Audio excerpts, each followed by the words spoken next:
give people faith in government debt. That's what it takes to stop inflation. And, of course, economic growth. Growth is the most important thing. If the economy grows, tax revenues start flowing in. So economic growth, solve the fiscal problem, and good monetary policy are what's needed to keep inflation down durably. That much we know, not just Fed's magic about interest rates and speeches about future interest rates and all the rest of it. Professor John Cochrane, the Rose Marie and Jack Anderson Senior Fellow at the Hoover Institution, a former professor of finance at the University of Chicago Booth School of Business, and before that, the Department of Economics, author of the Grumpy Economist blog, and also author of the new book, The Fiscal Theory of the Price Level. It is such an honor to welcome you on the show today. Thank you so much for taking the time to join me, John. Thanks. It's a real pleasure to be here. Well, I'm excited to have you. And it was one of the viewers who recommended you. And I have to say, I love my audience. They are the absolute best. And whenever they recommend someone, I have to get them on. And so I'm so excited to talk to you. And I want to start where I always start with my guests, and that is to get their, big picture, macro view of the economy, the framework in which they're looking at the world today. And one of the things about this show, John, is you can take all the time you need to set the table when it comes to that big picture macro view. Oh, gosh, that's a dangerous invitation for an ex-academic. I can give you a Well, the record is 22 minutes for two folks, and they're the best performing episodes. So. Oh, no. They're pikers. I can give you an hour and a half because that's a big question. So, yeah, in the short run, where are we in the U.S. economy, at least? Plugging along. Unemployment's at record lows. No, there isn't a recession on or whatever. We just had this bout of inflation, which, of course, is what I study. And I think you don't have to read a 600-page book to look out the window and figure out what happened. The government printed up about $5 trillion of money, gave it to people. They went out to spend it, drove prices up. We gave a bout of inflation that then goes away once they've spent all that extra money. I don't know why we're having such a fuss about what happened. That's what happened. Of course, it helps to have 630 pages of equations to show you that that's really how it works. And I feel very lucky. That's, how I said inflation ought to work, and they did it just as I published a book. Inflation, however, there's some bigger pictures involved in that. One is this big bout of inflation teaches us important lessons. All of the sort of verities of the 2010s are shown to be false. For 10 years, there was all we need is more demand, print money, handed it out, secular stagnation, don't worry about government debts, you never have to repay debts, there'll never be inflation, there's always slack in the economy, on and on. That is wrong. Yeah, we just saw that is wrong. For 10 years, 15 years, they were telling us more fiscal stimulus, do it. We tried it, boom, hit the brick wall of inflation. That's what tells you the economy is at its supply side limit. That's what tells you the government is pretty close to the limit of how much debt people are willing to hold without trying to get rid of it and cause more inflation. So that little bout of inflation tells you a lot about where we are in our economy. We are in a supply-limited economy. You want to grow more from here, you need supply-side efficiency. You don't just need more stimulus, more subsidies, more money thrown down rat holes. No, it's just the way the economy works, the way your grandmother told you it works. Got to run things efficiently. That lesson is not really heading to Washington. And of course, the last lesson, and then I'll shut up and let you ask a question. If you had one big bout of too much government debt, more than people were willing to hold, and that caused inflation, that obviously tells us we're close to that limit for any other thing. So I think inflation may be more persistent than people think for just that reason. That faith in government debt is eroding quickly. I'll let you ask a question now. Well, I love it. And again, folks love listening and learning on this program. So take all the time you need. Okay, so you have a new theory, the fiscal theory of the price level. And I know this is kind of like the culmination of decades of work for you. And in your book, you pointed out that the fiscal theory is genuinely is a genuinely new theory that unseats its predecessors at the foundation of monetary economics. I want to hear more on, maybe frame up what is the new theory of the fiscal theory of the price level, and why does it unseat its predecessors? Let's kind of just start there, and then we'll tease it out. Okay. As you see, I do not have a habit of mild prose, and I'm glad you found that quote. So where does inflation come from? We're going to go back away from current events and back to foundations. Why does money have value? Why do we work so hard for these pieces of paper? That's one of the big puzzles of economics. Fiscal theory is actually, in some sense, old. Adam Smith has a lovely little quote giving the basic intuition. The reason you hold on to money is because April 15th, you need to give some of it to the government to pay your taxes. And therefore, on April 14th, you'll work for somebody else who will give you some of those pieces of paper. And more generally, the view is that money and government debt are all basically the same thing. Government debt is just promises to print more money. So we hold government debt as an asset according to how much you think the government will pay back that debt. The government, when it runs surpluses, runs taxes more than spending, it soaks up money. So does the government have the ability to soak up excess money? So in that way, you think of government debt the same way you think of a stock or a bond. Except the price of the stock or the bond is the stock in terms of dollars. The price of dollars is the price level, overall inflation. So the mechanism is the same. If you think there isn't going to be dividends of a stock, then you try to sell. We all try to sell. The price of the stock goes down. If we think the government is never going to get around to running surpluses and paying back its debts, we try to get rid of government bonds. The only way to do that is to buy stuff, and that sends the price of everything up. So that's the fundamental mechanism of inflation. Is the same as the fundamental mechanism of stock prices and bond prices. It's an asset, and we don't think it's worth much. You try to dump it. And that makes it worth less, and that's how you get inflation. Now, how is that different? Now you're going to get a lecture in all theories of inflation. The most common other theory in our recent intellectual history is monetarism, that preaches that the quantity of money is what determines too much money chasing too few goods. Now, we agree to some extent, money is government debt. So monetarists said, drop money from helicopters, you'll get inflation. Fiscal theorist says, drop money or government debt from helicopters, you get inflation. We agree. Great. Where do we disagree? A monetarist would say that only the quantity of money matters and bonds don't matter. So if I drop money from helicopters, but take back your government bonds, then the monetarist says that's the same inflation. All that matters is the money. The fiscal theorist says, wait a minute, I gave you money, I took back government bonds. I took 20s and gave you 2 5s and a 10. That doesn't make any difference. Now, that's a very crucial difference. Is it only money, or is it the total amount of money and government bonds? Well, we just ran that experiment, and it's I feel very lucky not only to publish the book at the right time, but our government just ran the crucial experiments. In the COVID era, $5 trillion of money and debt, inflation. In the QE era, I give you $5 trillion of money, I take back $5 trillion of bonds, absolutely no effect. So there's theory and experiment on the other great theory of inflation. There's a bunch of other theories involving, it's new Keynesian economics involving setting interest rates. I won't even begin to go there unless you ask the question 3 times. But really, that's the great theories of inflation are monetarism, Keynesian and new Keynesian economics, and fiscal theory. And that's how they differ. And well, I'll tell you the fact is not so much the theory. The standard interest rate view says if the Fed doesn't move interest rates promptly, more than 1 for 1, you get spirals of inflation. So remember again, the 2010s, they said interest rates hit 0. Oh no, here comes the deflation spiral. We need fiscal stimulus. It's always unstable. It'll go away. Well, nothing happened.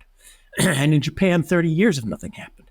So that's another crucial experiment. If the interest rate is stuck at 0, does inflation or deflation spiral away? We really didn't know until Japan tried it, and then we tried it, and then boom, it is in fact stable, and that's another case where fiscal theory differs from standard theory. Mm-hmm. Time to ask a question. Okay, well, I love it. All right, so my question for you is like let's just bring up like monetarism, for example. Was that theory right in just a certain era and maybe things changed and it's time for a new theory, or was it not right? It's logically right. Was it right inside? There is, so I think of the way the world worked when we had gold coins as our monetary standard. I think that is well described by monetarism. But it requires this theory of it's just the quantity of money in government debt. There's two crucial assumptions in there. The first is that the government limits the supply of money. Now, our government doesn't do that. Our government sets an interest rate. So if you don't limit the supply of money, this concept of money demand sets inflation, that doesn't work anymore. Technically, if the supply curve is flat, not vertical. Hello, economists. But our government sets interest rates. It doesn't limit the supply of money. So that theory just can't apply to the modern economy in that way.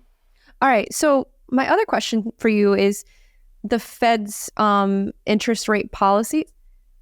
Are they effective in combating inflation, or does it just not work that way? I would love to hear more there. That is the tricky question that I'm going to dissemble a bit and call for future research. How does a pure interest rate affect inflation? Is now and here is where I think there is. What do I know from my 40 plus years of studying this question? What I know is in great detail that nobody really knows. And if someone tells you they do, here's where the bodies are buried in footnote 4 of their theory. So there's a lot of experience saying that higher interest rates lower inflation, but there is not a really good theory of this. And what that means is we don't really know if and when it works. So it's pretty clear in 1980 that raising interest rates had something to do with inflation going down, but not everything to do with inflation going down. The massive tax reforms of the 80s, the deregulation of the 80s, the Social Security reform of the 80s, they really got a hold on long-term finances. Those had something to do with it too. So we have that experience now. So notice, for example, inflation came up, the Fed slowly started raising interest rates and inflation went down. Now did the Fed just get in front of the parade, or did that cause it? And the theories all require interest rates to be higher than inflation, not just 1 or 2% interest rates and 7% inflation. The interest rates have to be higher than inflation, and you have to provoke a big recession to bring inflation down. That didn't happen. Inflation went down without a recession, without very high interest rates. So that is a real challenge to all those theories. Where are we? I got to tell you, here I'm reaching past my equations to sort of what I think is true.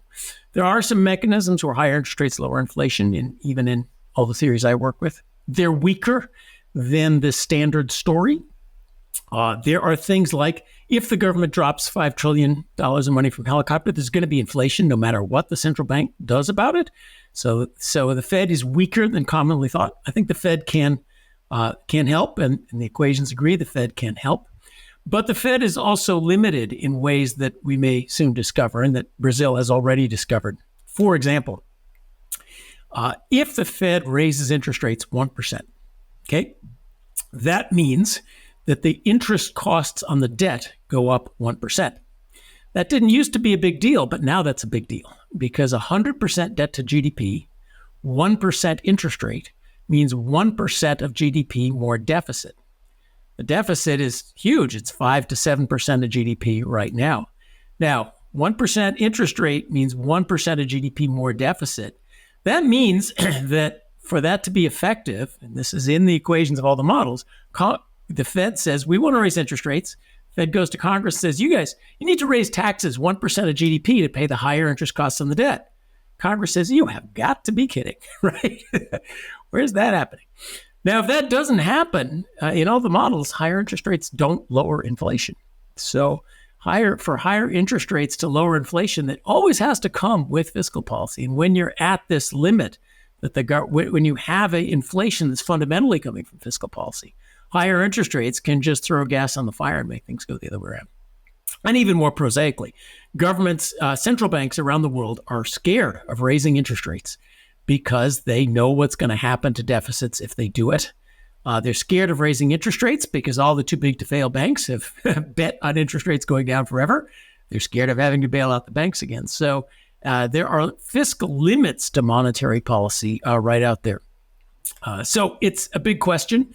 It's less sure than everybody thinks. Just what are the effects of interest rates on inflation? Certainly what we know from lessons of history is that if inflation gets really serious, you need to fix your monetary policy, but you also need to fix your fiscal policy in a durable way. This is talking about not accounting gimmicks and this year's deficit and promises about day one after we're out of office. Back in 20 years of sustainable small primary surpluses. Give people faith in government debt.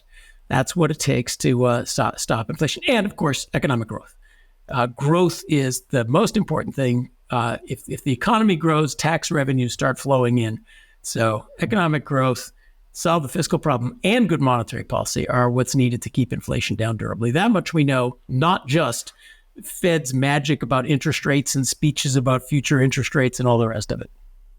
That is so fascinating. I'm taking so many notes and I'm learning a lot from you, John. Okay, when you mentioned like the 1980s, you were mentioning like the fiscal side, the tax reform, which is like, oh, okay, that's interesting. I didn't think about that as like part of the equation of like tackling inflation. So before we get there, I would love for you just to kind of, jump in, please. What I can tell you might not remember what happened in the 1980s quite as well as I do. I wasn't born until the late 80s, but I did have Dr. Art Laffer on recently. Quick history lesson for your too young listeners. 1970s, 3 bouts of inflation. 1975, inflation came, inflation went without big high interest rates, kind of leveled off, and then boom, 79, big inflation came again. The Fed raised interest rates sharply, but other things happened. Why didn't we have a fourth and fifth wave of even higher inflation as we were heading to? Well, I don't know cause and effect, but here's history. In the early 1980s, there was, yes, high interest rates, a sharp recession, inflation came down. But there was also, they saw Social Security was headed to insolvency. Does this sound familiar? Oh, it sounds so familiar. And they put together a bipartisan commission and they solved the problem. They gently raised the retirement age. They started taxing Social Security benefits. Not immediately throw grandma from the train, but they put in this sort of long-term, make this thing sustainable. Then there was a tax reform. The top rate in a federal rate was 70%. They lowered it to 28%. But they also got rid of all the Swiss cheese of exclusions and deductions and raised more money. So we put taxes on a more sustainable footing. And whether if you're a Republican, you say it's because of the deregulation. If you're a Democrat, it says for some other reason. But for one reason or another, the economy started growing like gangbusters. So that when you look at fiscal surpluses, the government just started raking in money in the late 80s and the 1990s. So much so, economists were actually writing papers. What are we going to do when they've retired all the government debt? Can you imagine that? So there was in the 1980s genuine large fiscal and economic reforms, growth, and the government started raking in money. That was part of why we got rid of inflation and kept it down. Okay, sorry for the interruption. History lesson. No. We love it, John. You can interrupt all you like. So let's kind of fast forward to today. I'd love for you to frame up like our fiscal picture, and maybe I'll make it a compound question. Let's frame it up, and then because I imagine it doesn't look pretty. It definitely doesn't look pretty. Is there a possibility of maybe doing a bit of what they did in the 80s or fixing it? Are there solutions we could do like as it relates to taxes? Let's just start with the fiscal picture, and then we can get to like some solutions. Okay. Fiscal picture, not good. Normal fiscal policy. Government debt and borrowing is a great and wonderful thing. The government should borrow a ton of money when there's a war, a severe crisis, a severe pandemic, some dislocation. They should borrow money in bad times and then pay it back in good times. And the ability to borrow money in bad times and pay it back in good times has been crucial to government since basically the UK won the wars against France in the 1800s because it was able to borrow money. So I don't want to say debt is a bad thing, but that the key there is the paying it back in good times part, which is where we're really good on the borrowing money in bad times, but not so good on the paying it back in good times part. You need to have faith in steady fiscal policy that over 10, 20, 30 years will slowly pay off debt. And that's what gives, why do people lend the government money? Because they know they'll get paid back, that faith in getting paid back. So where are we now? We are now even at the absolute peak of a business cycle. I forget how many trillions are we borrowing? It's obscene how much money the government is borrowing. And worse, you look at the projections from the Congressional Budget Office and so forth. We have made promises to old folks that we cannot keep. So a combination of promises to old folks and to taxpayers that don't add up. So 5% or so of GDP, primary surpluses, that's not including interest costs even, that just keeps on going forever. That cannot happen. It will not happen.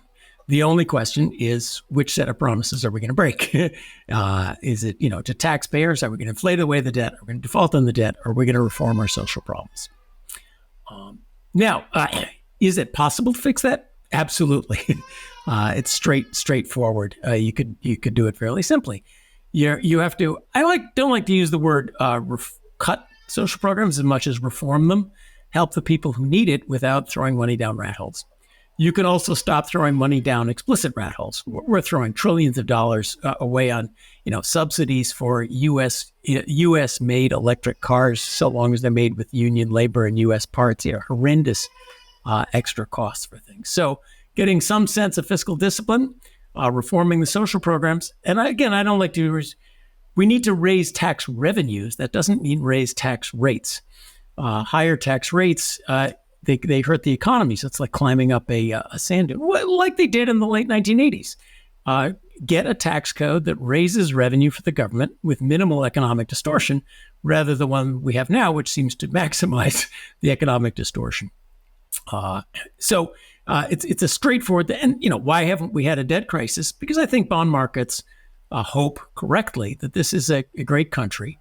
We don't have an external problem. We simply need to reform our tax code and our social programs so that they're sustainable, which is a question of reform, not just cut. Simplify them, stop throwing money down rat holes. If you do that and get back to steady primary surpluses, then problem solved. If you don't, it's a self-inflicted wound. I mean, there's no external problem the U.S. is facing. Nobody's invading us right now. Ukraine, they have an external problem. We don't have any excuses. So it's certainly possible to fix it. Now, with the dysfunction in Washington, it's not clear they're going to anytime soon. And the sooner you do it, the less painful it is. So that's where the fiscal problem is. Hey there, I hope that you are enjoying this interview. If you can, please take a moment to hit the like button, subscribe to the channel, and ring the notification bell. This will keep you up to date with all of our new interviews, and it will also help us grow this channel and continue to bring some amazing guests. Thank you so much for your support, and enjoy the rest of the interview. I wonder, John, how... I know we need to fix these problems. Like when I'm hearing folks like yourself talk about them, I think a lot of us know. Is it possible for someone to get elected on running on this? That's one thing I always wonder. Could someone actually campaign on fixing this, and would it be palatable to the voters? Reagan did. Javier Milei did. It is possible. Yeah. Once you get to the dysfunction level of Argentina, they'll actually elect a libertarian. So who knows? I think yes. So now you're asking me political questions. I'm an economist, but normal people like you and me are hungry for steady, responsible adult leadership in Washington.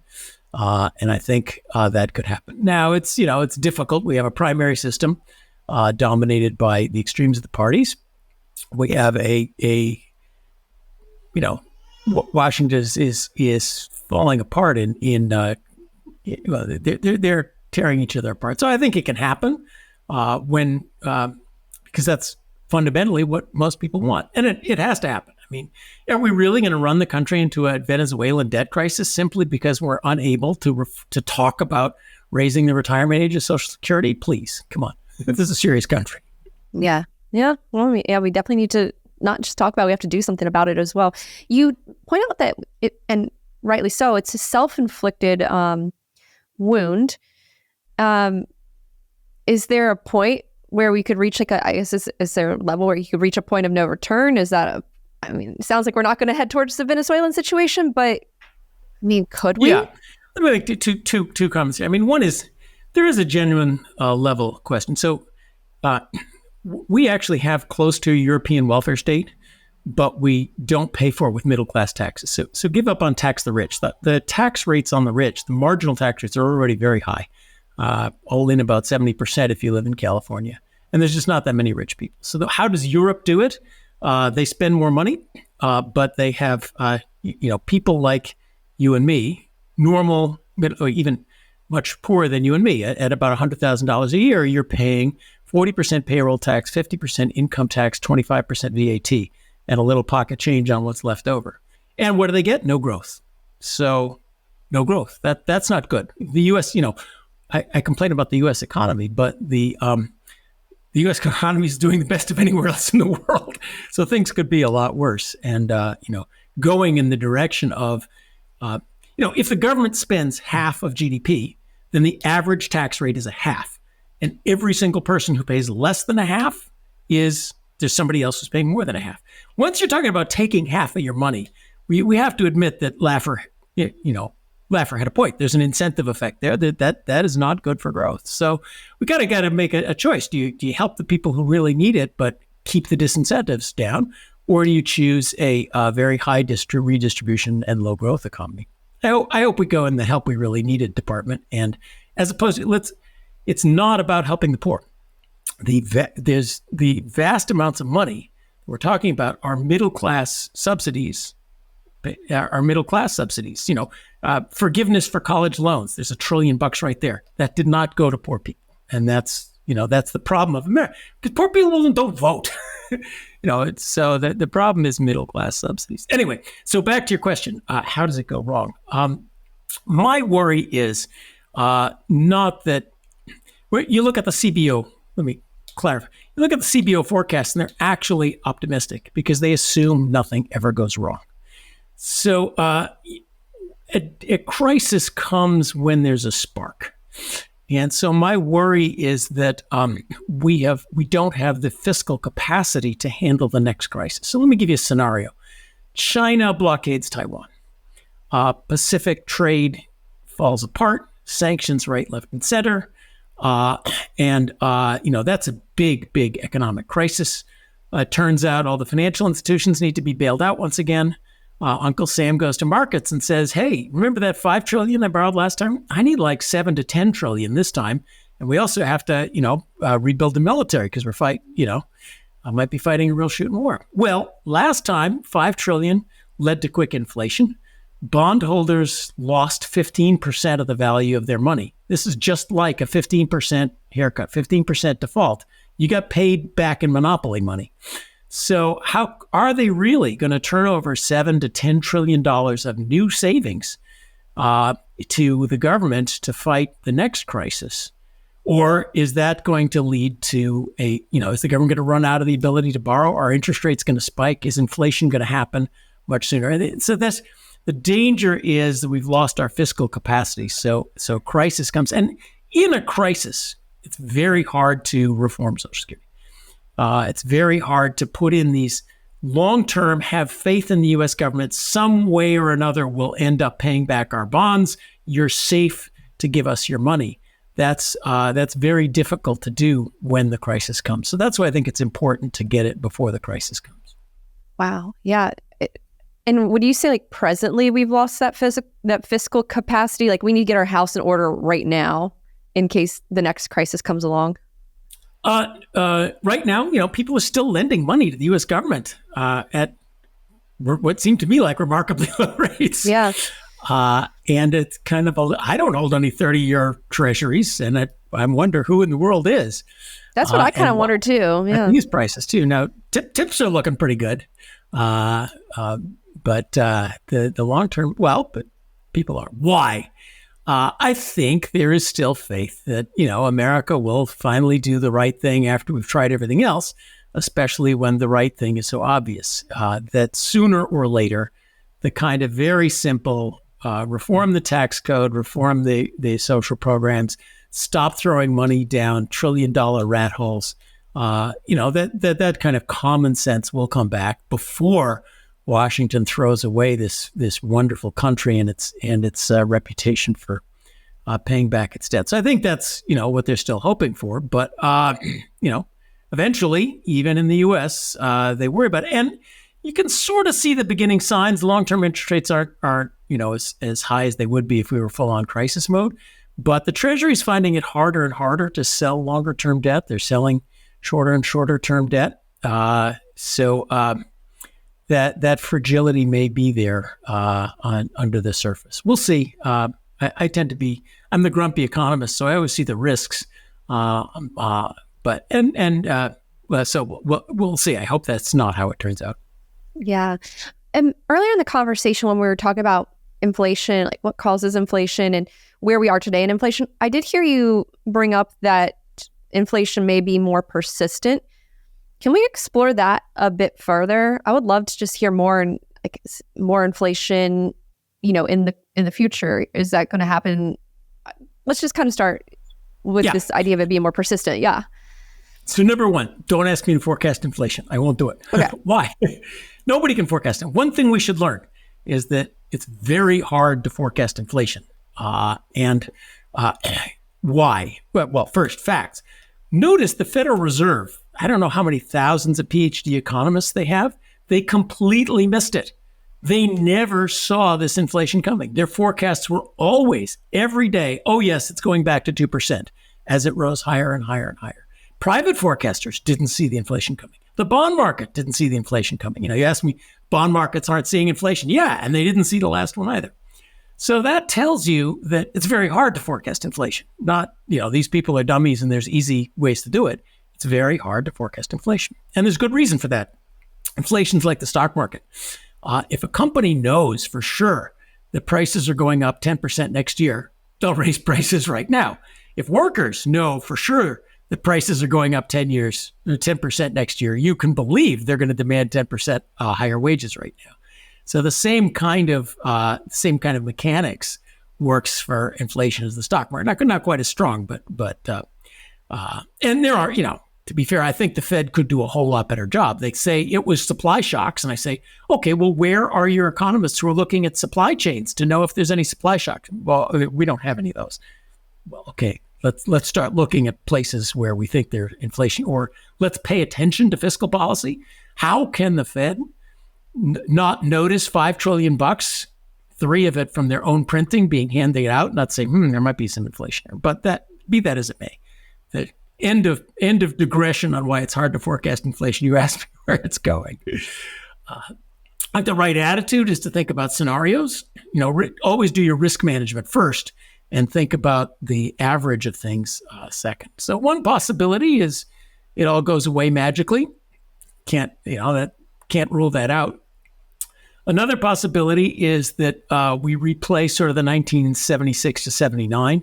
Inflation gets stuck at a little bit too high, 3 or 4%, and then something bad happens and it scoots up again. So I think that's I see a fragility. I think there's a fragility on the upper end. That isn't a forecast, but that's if things go wrong, inflation will scoot up faster than it did last time. In part because, if you hit people over the head, they learn to duck next time. And so if we go into a crisis and start replaying the sort of things we did in the COVID era, that memory is fresh. And so they'll raise prices higher. So I think the possibility of it scooting up higher, especially in some crisis that reveals the fragility of U.S. institutions. Those are 3 possibilities. And you got to think to yourself, what are the scenarios and what's the chances of each scenario? Can you flesh out the fragility that you see a bit more? Yeah. It's, one of the fragility of expectations. People had gotten used to, you probably never heard of inflation. I haven't seen inflation in my lifetime. What are you talking about, inflation? Well, I've heard about it. Yeah. You heard about it. I think that's because you're a student of history, but most people are not students of history. And so unless you particularly like 80s music, how would you know that there was once inflation, or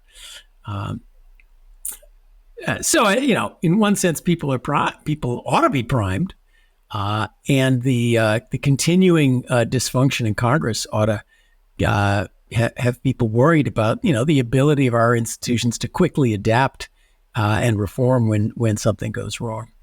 And of course, the underlying fiscal situation. In 1980, when inflation really peaked, we had a 25% debt to GDP ratio. And if you look at when inflation really started going in the late 60s, early 70s, people go, oh, deficits, the Vietnam War and the Great Society. You look at the actual deficits and you go, you guys are worried about that? we left that behind long time ago.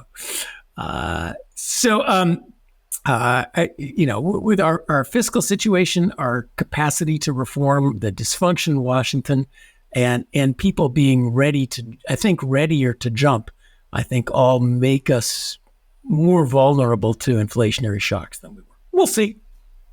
Yeah. Let me ask you this, because I know you have it in your book.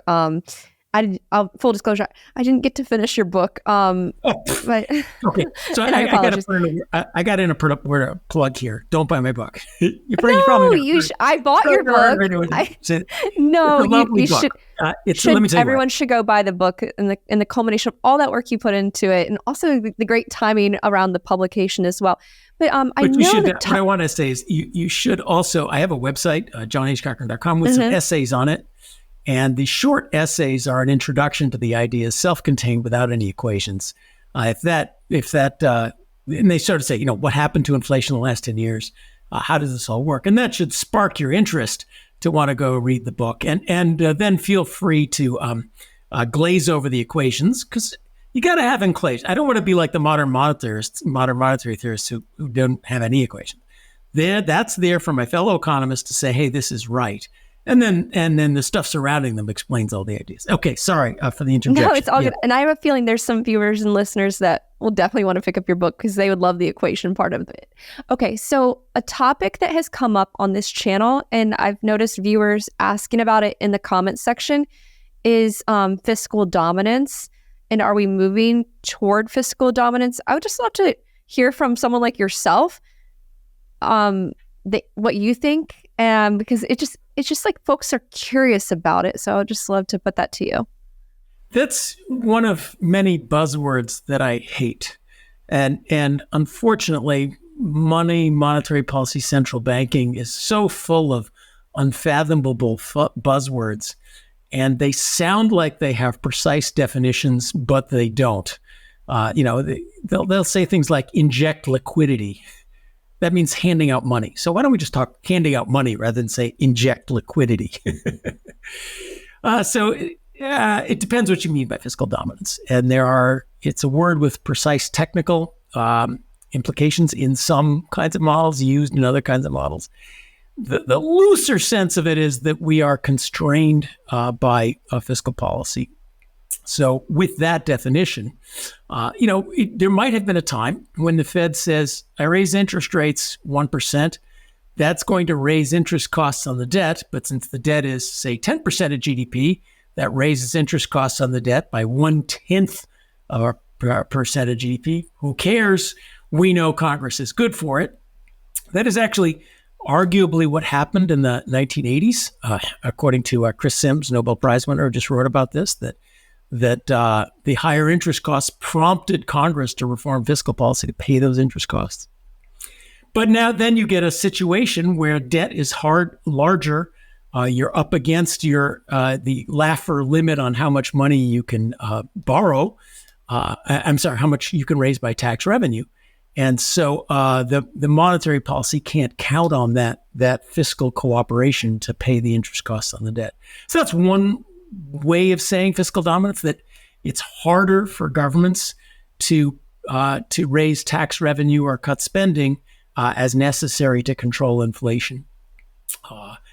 And in that sense, we are, I think, that we are closer in that sense to fiscal dominance. Of course, governments may have refused to raise tax revenue, and you can get fiscal policy causing inflation even at much lower levels of there's debt to GDP. There's no magic debt to GDP level. So in the more technical sense, is fiscal policy driving inflation? I think we're always in fiscal dominance because that's what fiscal theory of the price level means. But how hard that constraint is on governments, how easily or hard it is for them to adjust long-term fiscal policy in order to control inflation. Clearly, we're at a situation where that's harder now than it has been before. Yeah. Do you Fed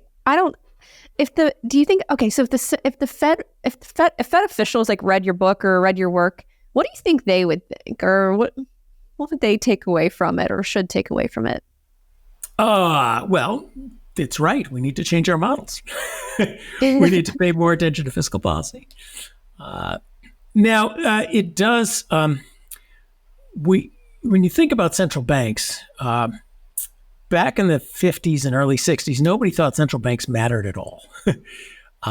They thought inflation was the wage price spiral, and the way you solve inflation is presidents go out and make speeches and tell unions to lower wage demands. The central banks, they process checks or something. Then Milton Friedman came along and won, I think, too much. Now we think central banks have the lever, their hands on the lever, and can completely control inflation. Well, it's not. They have a positive input, and it is raising interest rates promptly when inflation comes out is a great policy, even in the fiscal theory of the price level. But they don't work alone. They need to have, fiscal and monetary policy need to work together. So central banks are less powerful than they like to say. Now, this is institutionally very difficult because central banks, of course, have gained tremendously in power and prestige. And now everybody thinks they run the whole economy and are ready to regulate climate change, which is a particularly bad idea for central banks to be in charge of that. And when you look at their, they just had a major institutional failure, 8% inflation with 2% target. Their financial regulation is similarly, hey, we just had another big bailout. What happened to no more bailouts? That they're not doing that great a job of. So central banks, you asked, what would they do? It's uncomfortable. It's uncomfortable for central banks to say, we've grown too big. We are trying to do way too much. We don't understand how the system works.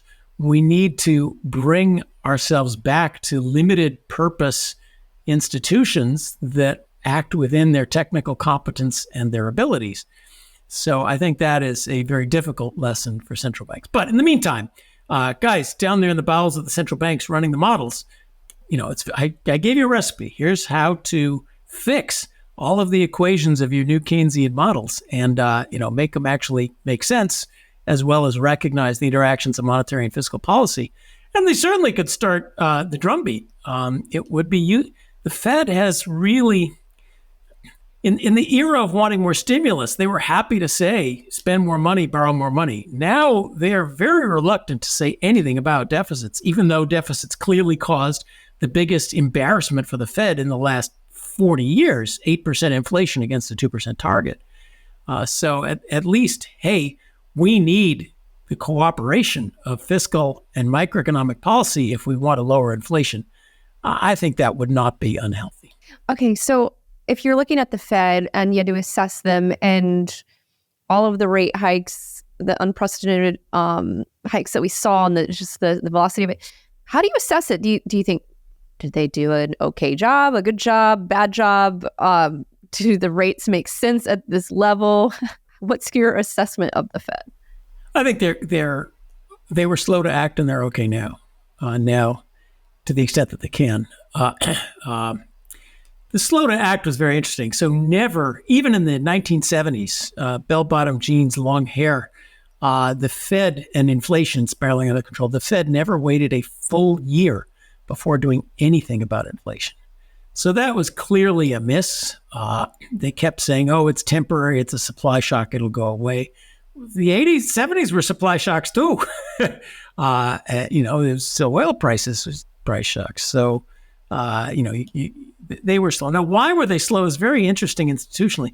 They had this flexible average inflation targeting thing, which was, in some sense, paying too much attention to academics. It was a beautiful new Keynesian Maginot line against deflation.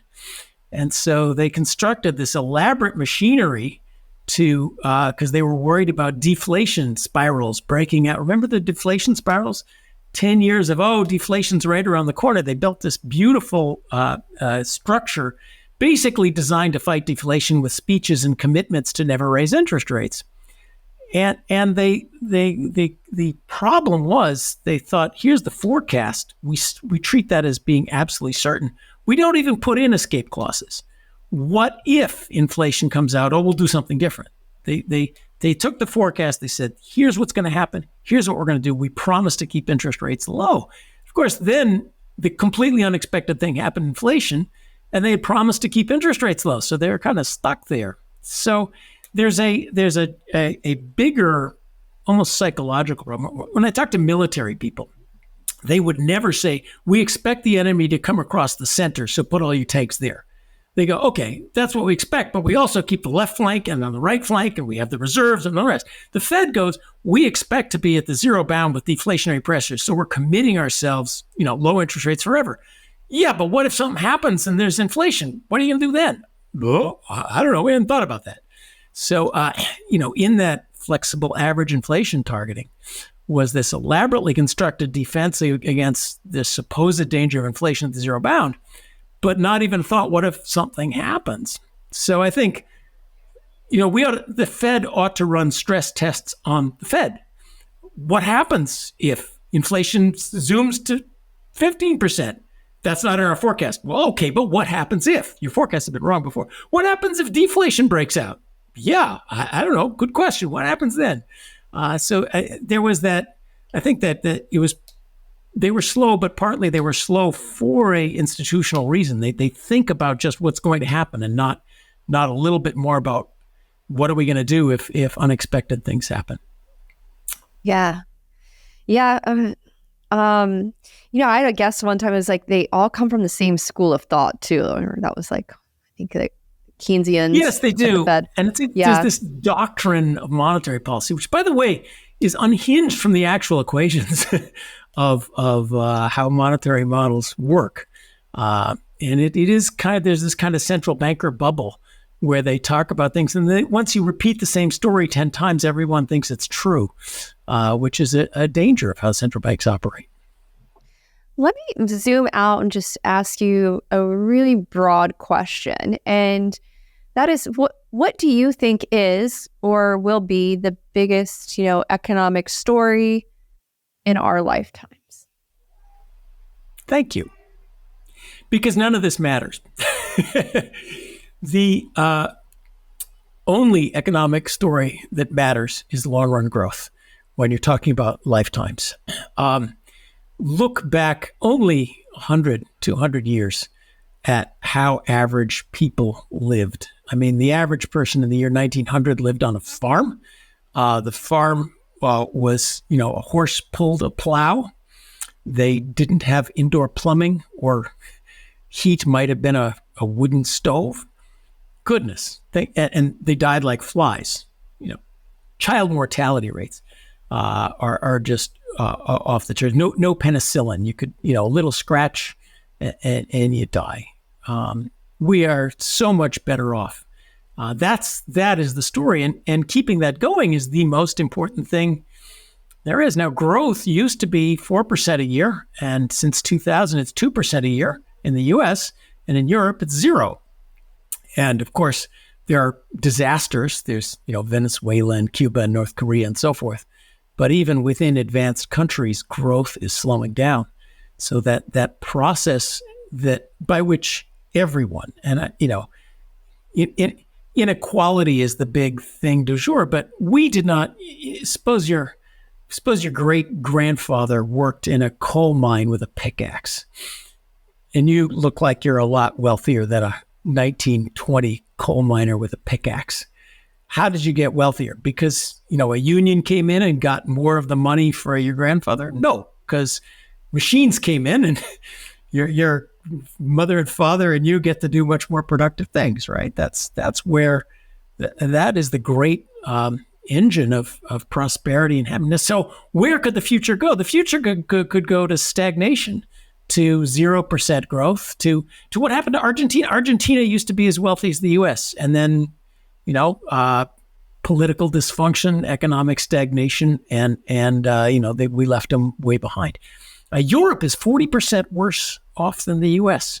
The differences are staggering. India is 7 times worse than the U.S. So keeping that kind of progress going is the most important question of our lifetime. And it has nothing to do with money, nothing to do with recessions, very little to do with inflation.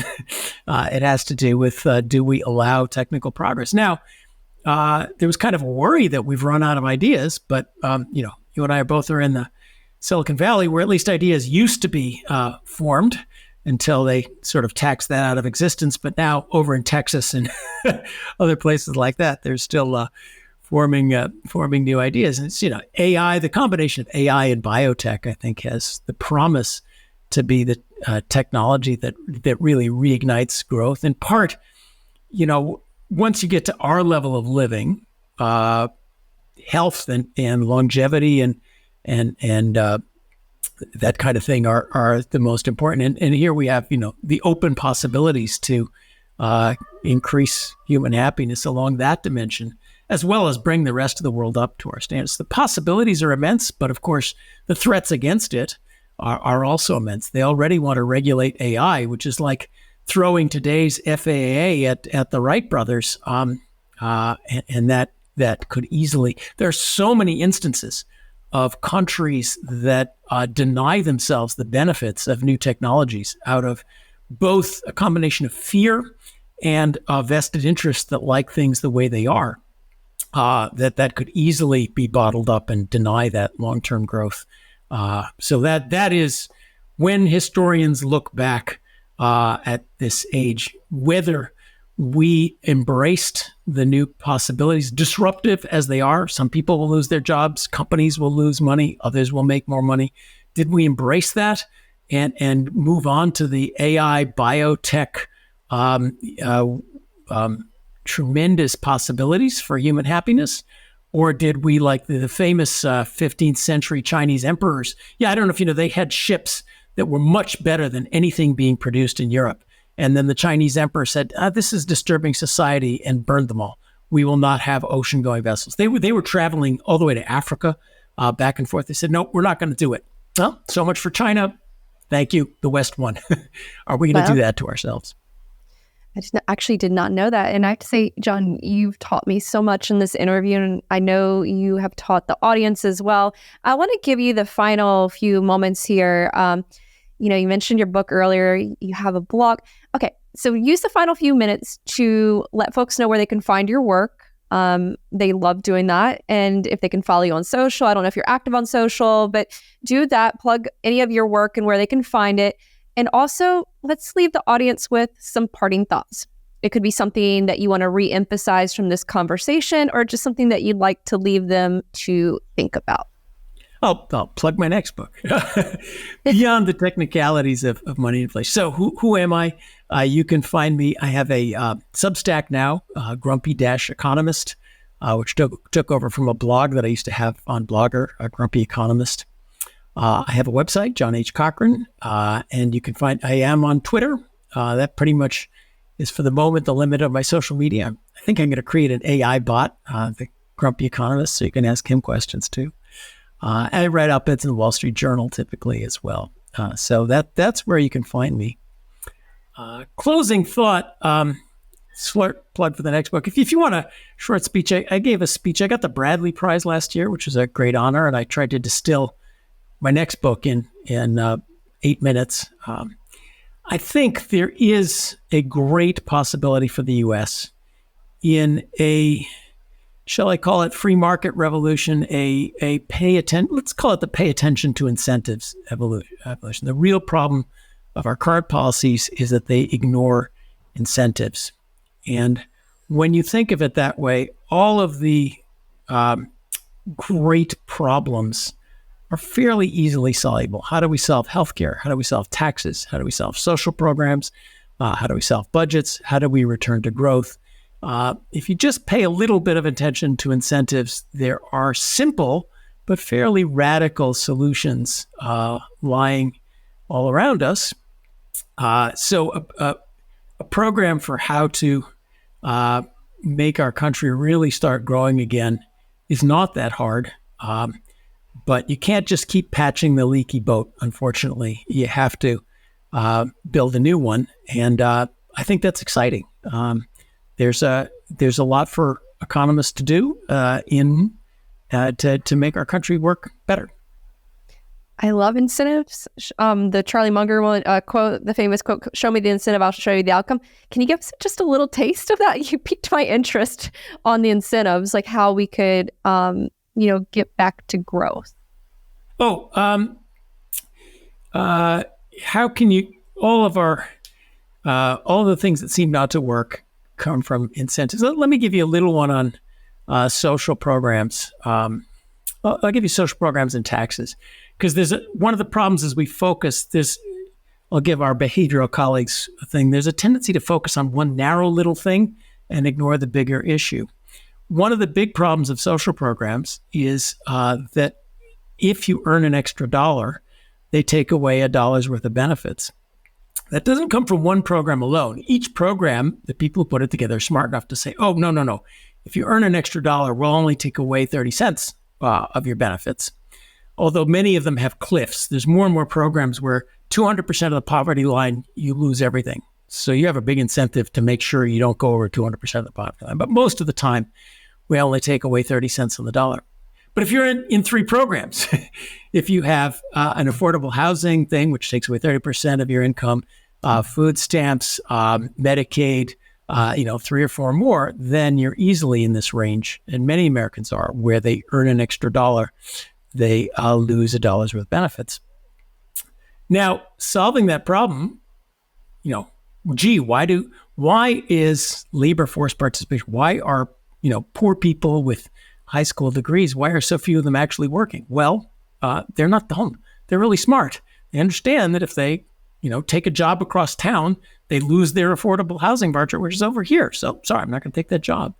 And the problem comes from all of the programs put together.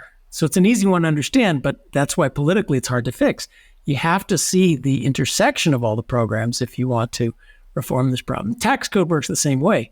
People say, federal income taxes are low. Yeah, but there's state and local and state taxes and sales taxes and corporate taxes, and they all add up to providing a bigger disincentive.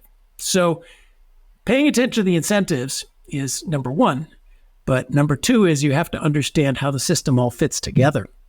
How redistributive are we? Well, you can't just look at the tax code. You have to look at where the money goes. You have to put taxes and spending together if you want to understand how much redistribution you're doing. So you have to pay attention to incentives and put the whole system together if you want to understand where the disincentives are coming from and how to fix them.